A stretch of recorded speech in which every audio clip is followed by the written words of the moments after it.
আসসালামু আলাইকুম। কেমন আছেন আপনারা? আশা করি সবাই ভালো আছেন। আজকের ভিডিওটা অনেক ইন্টারেস্টিং একটা ভিডিও।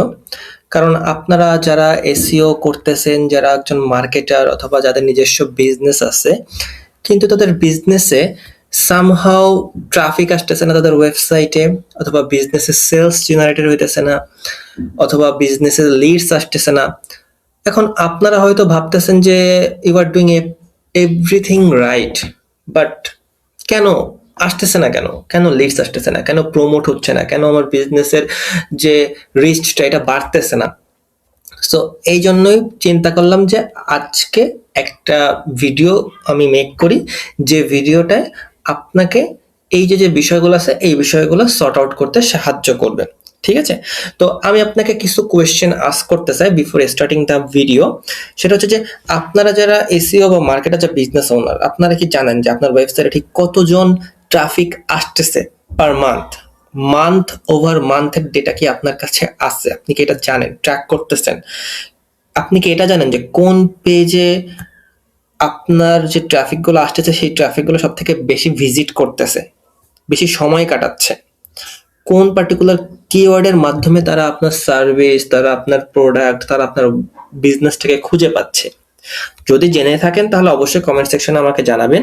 আর যদি এই প্রশ্নগুলোর উত্তর আপনার কাছে না থাকে তাহলে আপনি আসলেই মোটামুটি অন্ধকার একটা জগতে হাঁটতেছেন। কারণ আপনি জানেন না যে আপনার স্ট্র্যাটেজিটা আসলে সাকসেসফুল কিনা। যে স্ট্র্যাটেজিটা আপনি ইমপ্লিমেন্ট করতেছেন ওই স্ট্র্যাটেজিটা আপনাকে আপনার যে ড্রিম যে সাকসেসটা আছে সেটা এনে দেবে কিনা। সো আপনি যে এফোর্টটা দিচ্ছেন, এসইওতে হতে পারে, কন্টেন্ট মার্কেটিং হতে পারে, কন্টেন্ট পাবলিশ করতেছেন, ওয়েবসাইট অপটিমাইজ করতেছেন, যা কিছুই করতেছেন না কেন, আলটিমেটলি কোনো কিছুই ম্যাটার করে না যদি না আপনি এগুলোকে ট্র্যাক করেন। আপনি যদি ট্র্যাক করবেন তখনই বুঝতে পারবেন যে আপনার এই স্ট্র্যাটেজিগুলো কাজে লাগতেছে কিনা। এবং যখন দেখবেন যে আপনি একটা স্ট্র্যাটেজি ইমপ্লিমেন্ট করতেছেন এবং সেই রেজাল্টটা পাচ্ছেন, পারফরমেন্স ইমপ্রুভ হচ্ছে, লিডস পাচ্ছেন, তখনই মনে করবেন যে ঠিক আছে আপনার এই স্ট্র্যাটেজিটা পারফেক্ট। আদারওয়াইজ রেজাল্ট কেমন হচ্ছে সেটা আপনি জানেনই না যতক্ষণ না পর্যন্ত আপনি ট্র্যাক করবেন। আর এই জায়গাতেই বেশিরভাগ মার্কেটাররা সব থেকে বড় ভুল করে থাকে।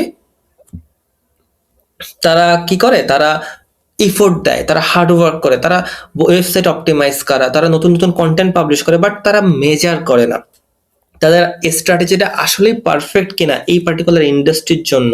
এটা তারা কখনোই মেজার করে না। 2026 সালে যদি আপনি আপনার বিজনেসটাকে গ্রো করতে চান আসলে, তাহলে আপনাকে এই যে বিষয়গুলো বললাম এইগুলো করলে হবে না। আজকের ভিডিওটাতে আমি আপনাকে এক্স্যাক্টলি 8টা এসইও মেট্রিক্স দেখাবো যেগুলো আপনাকে ট্র্যাক করতেই হবে যদি আপনি সত্যিকারে গ্রোথ চান আপনার অথবা আপনার ক্লায়েন্টের বিজনেসের। তাহলে এই 8টা ম্যাট্রিক্স আপনাকে একটা ক্লিয়ার পিকচার দিবে যে আপনার এসইও স্ট্র্যাটেজি কাজ করতেছে কিনা, অথবা আপনি যে স্ট্র্যাটেজি ইমপ্লিমেন্ট করতে চাচ্ছেন সেটা কাজ করতেছে কিনা। সো আপনি যাতে বুঝতে পারেন যে whether you need to improve your strategy, adjust your strategy or change your strategy. So চলুন শুরু করি। সবার প্রথমে আমি যে মেট্রিকটা নিয়ে কথা বলবো সেটা হচ্ছে অর্গানিক ট্রাফিক অ্যানালাইসিস।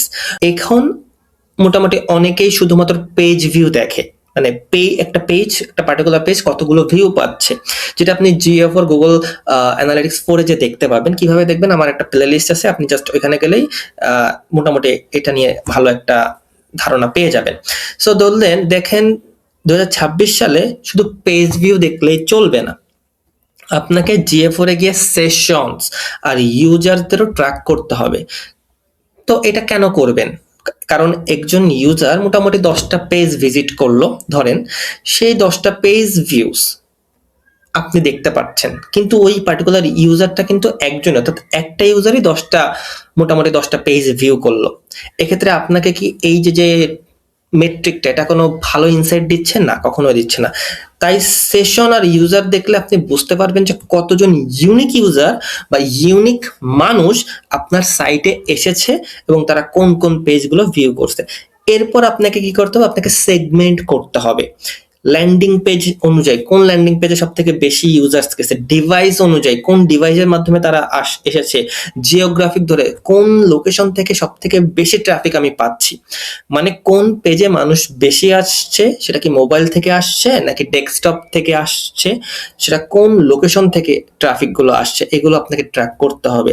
আর সবচেয়ে ভালো হয় যদি আপনি GA4 এ একটা কাস্টম ড্যাশবোর্ড বানিয়ে ফেলেন। কিভাবে বানাবেন আমি পুরো শুরু থেকে শেষ পর্যন্ত দেখিয়েছি, আমার একটা প্লেলিস্টে আছে, জাস্ট প্লেলিস্টটা খুলে মোটামুটি 20টা ভিডিও করে দেখে ফেলেন।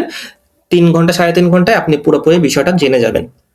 উইকলি ট্রেন্ড রিপোর্ট আপনাকে অ্যানালাইসিস করতে হবে, তাহলে মোটামুটি প্রতি সপ্তাহে আপনি দেখতে পারবেন যে কি কি হচ্ছে আপনার ওয়েবসাইটকে ঘিরে। দ্বিতীয় যে মেট্রিকটা নিয়ে আমি কথা বলবো সেটা হলো কিওয়ার্ড র্যাঙ্কিংস আর ভিজিবিলিটি।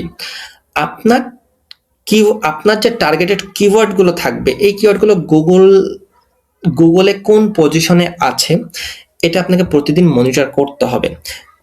কোন টুলের মাধ্যমে মনিটর করতে পারবেন? Ahrefs আছে, Semrush আছে, অথবা গুগল সার্চ কনসোলের মাধ্যমে আপনি করতে পারেন। যে কোনো একটা টুল দিয়ে এটা করতে পারেন, ইট ডাজন্ট ম্যাটার যে আপনি কোন টুল ইউজ করতেছেন, একটা টুল দিয়ে জাস্ট মনিটর করাটাই মেইন এখানে। তো 2026 সালে আরেকটা জিনিস খুব ইম্পর্টেন্ট, সেটা হলো যে search engine result page feature ownership. ভাই এটা মানে আপনি কি বুঝাইছেন? মানে AI overviews, people also ask, এগুলোতে আপনার কন্টেন্টগুলো অ্যাপিয়ার হচ্ছে কিনা। কারণ এখন শুধুমাত্র আমি বারবারই বলে আসতেছি যে গুগলের যে টপ 10 অর্গানিক রেজাল্ট আছে এখানেই আপনার ওয়েবসাইট থাকলে হবে না, আপনাকে সার্চ ইঞ্জিন রেজাল্ট পেজে যে ফিচার্সগুলো আছে এগুলোকে টার্গেট করতে হবে, যেমন feature snippet, AI overviews, people also ask, এগুলোকেও আপনার বিজনেসের প্রেজেন্সটা থাকতে হবে।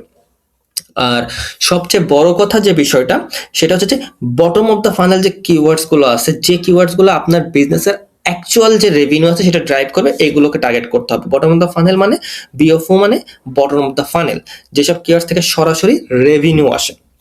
একটা যদি এক্সাম্পল দিই বিষয়টা আরো বেশি ক্লিয়ার হবে। ধরেন যে আপনার একটা শু ব্র্যান্ড আছে এবং আপনি ওইখান থেকে, আমি হচ্ছে জগিং করব সকালে, সো আমি এখন গুগলে গেলাম, গুগলে যে সার্চ করলাম buy running shoe online, buy running shoes.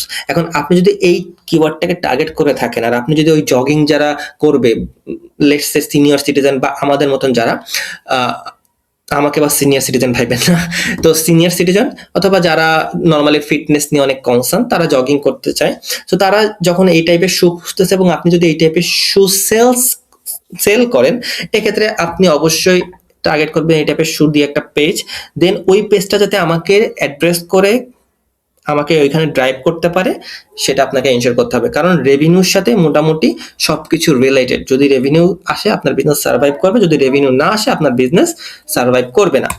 তৃতীয় যে মেট্রিকটা নিয়ে আমি কথা বলবো সেটা হচ্ছে ব্যাকলিঙ্ক প্রোফাইল হেলথ। ব্যাকলিংকস হলো এসইও এর মোটামুটি one of the most important একটা সেগমেন্ট, যেটা আপনার বিজনেসের বা আপনার ওয়েবসাইট ট্রাস্ট নিয়ে কথা বলে, ক্রেডিবিলিটি নিয়ে কথা বলে। কিন্তু শুধু লিঙ্কস থাকলেই হবে না, সেগুলো হেলদি কিনা সেটাও আপনাকে দেখতে হবে। প্রতি মাসে মোটামুটি আপনার একবার লিঙ্ক অডিট করলেই এই বিষয়টা ক্লিয়ার হয়ে যাবে, নতুন কোন লিঙ্ক আসছে, কোনটা হারিয়ে গেছে, আর কোনটা টক্সিক ব্যাকলিংকসের সাথে সাইটের যে র্যাঙ্কিং এটা মোটামুটি ইম্প্যাক্ট ফেলতে পারে। এগুলো জাস্ট একটা দেখবেন। আপনি Semrush ব্যবহার করতে পারেন, Ahrefs ব্যবহার করতে পারেন, no matter whatever tool you want. Priority দিন যে আসলে কোন ব্যাকলিংকটা আপনার জন্য ইম্পর্টেন্ট। যেগুলো ডোমেন রেটিং মোটামুটি 40 থেকে উপরে, এগুলো আপনি টার্গেট করতে পারেন। যেগুলো আপনার নিচের সাথে হাইলি রিলেভেন্ট, এগুলো টার্গেট করতে পারেন। মোটামুটি একটা হাইলি আর রিলেভেন্ট লিঙ্ক 10টা লো কোয়ালিটি লিঙ্কের চেয়ে অনেক বেশি ভ্যালুয়েবল। সো আপনাকে এই বিষয়টা সবার আগে বুঝতে হবে এবং আন্ডারস্ট্যান্ড করতে হবে। আর মোটামুটি আপনার রেফারিং ডোমেন যে গ্রোথটা, এটাও ট্র্যাক করতে হবে। রেফারিং ডোমেন মানে হচ্ছে ইউনিক ডোমেন, কতগুলো ইউনিক ডোমেন থেকে আপনি লিঙ্কগুলো পাচ্ছেন। একটা ডোমেন আপনাকে অনেকগুলো লিঙ্ক দিতে পারে, ঠিক আছে, কিন্তু গুগল হচ্ছে রেফারিং ডোমেনটা সব থেকে বেশি ভ্যালু দেয়, মানে কতগুলো ইউনিক ডোমেন, ইউনিক ওয়েবসাইট আপনাকে লিঙ্ক দিচ্ছে, এই নাম্বারটা কনসিস্টেন্টলি বাড়তেছে কিনা এটাও আপনাকে মোটামুটি ট্র্যাক করতে হবে। 4 নম্বরে যে বিষয়টা আমি বলবো, যে মেট্রিকটা নিয়ে কথা বলবো সেটা হচ্ছে কোর ওয়েব ভাইটাল আর পেজ স্পিড। এটা মোটামুটি অনেকেই ইগনোর করে, কিন্তু গুগল এটাকে একটা র্যাঙ্কিং ফ্যাক্টর হিসেবে কাউন্ট করে। 3টা জিনিস আপনাকে গুগল পেজ স্পিড ইনসাইডে মনিটর করতে হবে। একটা হচ্ছে LCP, লার্জেস্ট কন্টেন্টফুল পেইন্ট, সিএলএস আর আইএনপি। এলসিপি মানে লার্জেস্ট কন্টেন্টফুল পেইন্ট, আপনার পেজের যে মেইন কন্টেন্ট কত দ্রুত লোড হচ্ছে। আর সিএলএস মানে হচ্ছে কিউমুলেটিভ লেআউট শিফট, মানে পেজ লোড হওয়ার সময় এলিমেন্টস গুলো নাড়াচাড়া করতেছে কিনা, একটা এলিমেন্টস এর উপর আরেকটা এলিমেন্টস চলে আসতেছে কিনা। আর আইএনপি মানে হচ্ছে ইন্টারাকশন টু নেক্সট পয়েন্ট, মানে ইউজার যখন কোনো কিছু ক্লিক করবে, ক্লিক করা কত দ্রুত সেটা রেসপন্স করতেছে, সেই এলিমেন্টস গুলো রেসপন্স। ধরুন একটা ইউজার একটা বাটনে ক্লিক করলো, তো ওই বাটনটা কত দ্রুত রেসপন্স করতেছে, আপনাকে এটা ইনশিওর করতে হবে। এছাড়াও মোটামুটি সিআর ইউএক্স যে ডেটা, এটা আপনি ব্যবহার করতে পারেন। এখন আপনারা হয়তো অনেকে এই কোশ্চেনটা করতে পারেন, ভাইয়া এটার যে স্ট্যান্ডার্ড কেমন? দেখেন, আমি বলবো যে টার্গেট রাখুন যে লার্জেস্ট কন্টেন্টফুল পেইন্টটা 2.5 সেকেন্ডসের কম টাইমের মতো লোড হয়। আর আইএনপি যেটা, এটা 200 মিলি সেকেন্ডস এর কম হলে মোটামুটি এটা পুরো সাইট জুড়েই মোটামুটি আপনার সাইটটা ভালো, পেজ স্পিডটা ব্যালেন্স আছে। 5 নম্বরে আমি যে মেট্রিকটা নিয়ে কথা বলবো সেটা হচ্ছে এনগেজমেন্ট আর বাউন্স সিগন্যালস। GA4 তে এখন বাউন্স রেটের বদলে এনগেজমেন্ট রেটটা বেশি ইম্পর্টেন্ট। এনগেজমেন্ট রেট বলে আপনার ভিজিটর্স কতটা অ্যাক্টিভলি আপনার কন্টেন্টের সাথে ইন্টারেক্ট করতেছে, এনগেজড হচ্ছে। সো GA4 এ আপনি এখন আর বাউন্স রেট দেখতে পাবেন না, আপনি এনগেজমেন্ট রেটটা দেখতে পাবেন। সো ধরেন এনগেজমেন্ট রেটটা সব 100% এর মধ্যে আপনি 70% কন্টেন্টের সাথে আপনার ইউজাররা এনগেজ হইতেছে, দ্যাট মিনস বাকি যে 30% ওটা আপনাকে ধরে নিতে হবে যে ওটা বাউন্স রেট। এর সাথে মোটামুটি কি কি আসতে পারে, যেমন ধরেন যে অ্যানালাইজ করতে হবে আপনাকে যে স্ক্রল ডেপথটা অ্যানালাইজ করুন, যে ভিজিটর্স কতটুকু স্ক্রল করছে আপনার পেজে, কোথায় এসে তারা লিড করতেছে। যদি বেশিরভাগ মানুষ মোটামুটি 20% স্ক্রল করে চলে যায়, তাহলে বুঝবেন যে কন্টেন্ট ঠিকমতো তাদেরকে ধরে রাখতে পারতেছে না, রিটেইন করতে পারতেছে না। তার মানে আপনার 20% কন্টেন্ট পর্যন্ত ঠিক আছে, বাট তার নিচের কন্টেন্ট গুলো তাদেরকে অ্যাট্রাক্ট করতেছে না।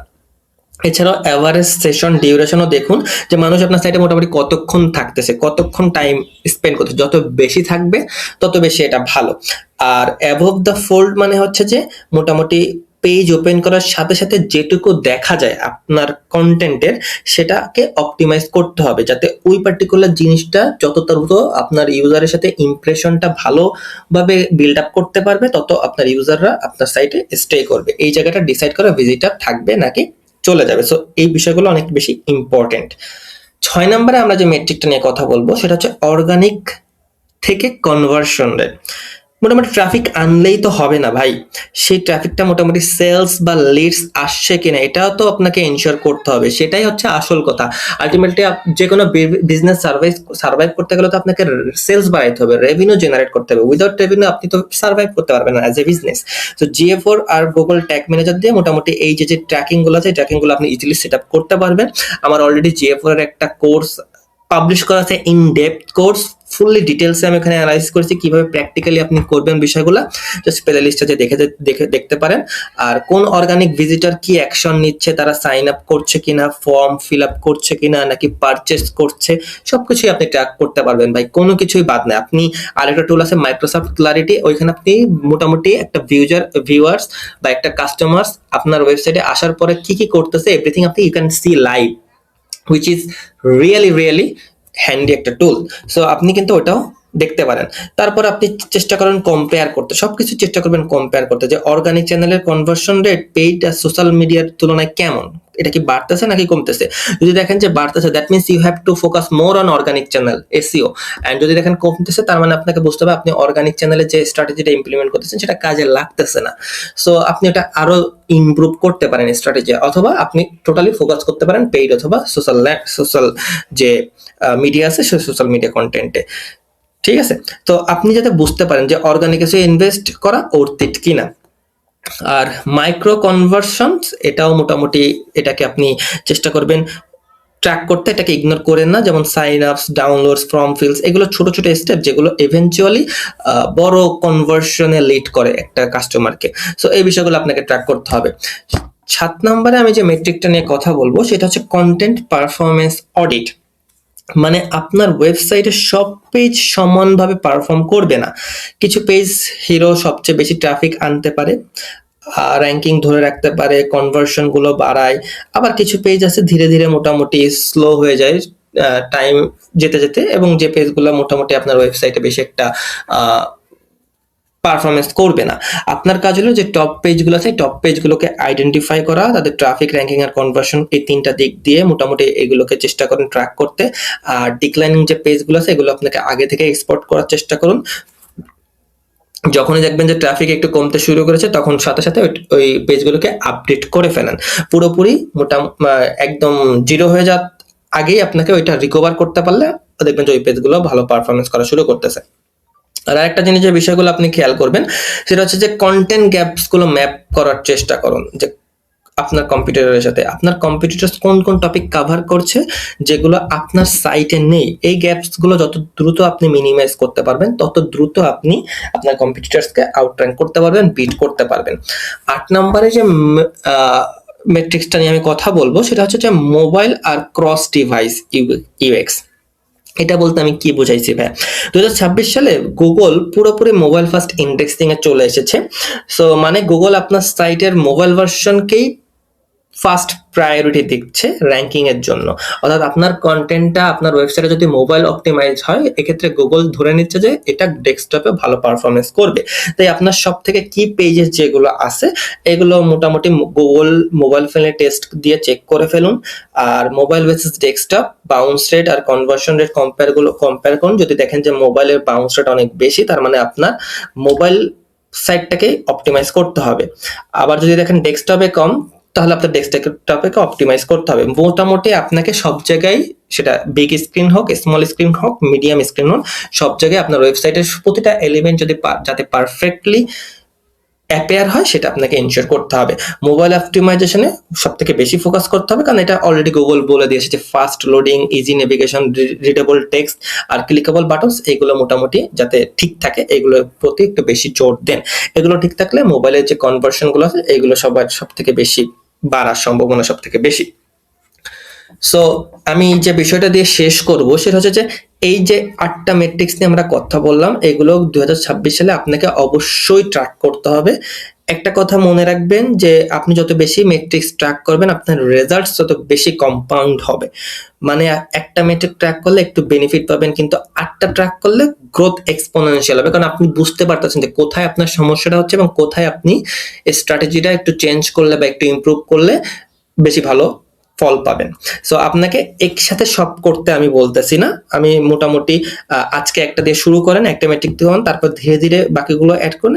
ইম্পর্টেন্ট বিষয়টা হচ্ছে যে আস্তে আস্তে করে অর্গানাইজ করে ফেলেন যাতে একটা ড্যাশবোর্ডে আপনি সবকিছু দেখতে পারেন এবং গুগল অ্যানালিটিক্স 4 এর মাধ্যমে এই কাজগুলো করতে পারবেন। আমার ফুল একটা প্লেলিস্ট আছে আপলোড করা, আপনি জাস্ট ওটা দেখলে হয়ে যাবে। আর যদি এই ভিডিওটা আপনার কাজে লেগে থাকে, এরকম প্র্যাকটিক্যাল ভিডিও আমি প্রতিদিন পাবলিশ করি। সো ভিডিওটা লাইক করতে পারেন, চ্যানেলটা সাবস্ক্রাইব করে রাখতে পারেন, বেল আইকনে ক্লিক করে রাখতে পারেন যাতে যত দ্রুত আমি ভিডিও দেওয়ার সাথে সাথে আপনি নোটিফিকেশন পেয়ে যান। কমেন্টে জানাইতে পারেন ভিডিওটা কেমন লাগছে। আল্লাহ হাফেজ, দেখা হবে পরবর্তী ভিডিওতে।